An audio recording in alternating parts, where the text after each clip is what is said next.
नमस्कार, मैं सोनी ओझा और आप देख रहे हैं न्यूज प्लस 21। आइए एक नजर डालते हैं सुबह की ताजा खबरों पर। रन फॉर सीजी प्राइड में दौड़े लोग, सरकार के 3 साल पूरे होने पर किया गया आयोजन। तेलंगाना में रहस्यमयी तरीके से गायब हो गया आर्मी कैंप से लौट रहा सेना का जवान, खोजने के लिए बनी 2 स्पेशल टीमें। यूपी चुनाव ही नहीं, काशी विश्वनाथ से दक्षिण भारत में भी अपनी जमीन मजबूत करेगी बीजेपी।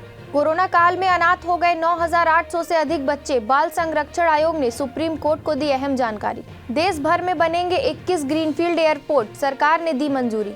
बिरगांव निगम चुनाव में भारतीय जनता पार्टी पहुंची निर्वाचन आयुक्त कार्यालय, मतदान सूची में गड़बड़ी के खिलाफ सौंपा ज्ञापन। महाराष्ट्र में तेजी से फैल रहा नया वेरिएंट ओमिक्रॉन के 2 और नए मामले आए सामने।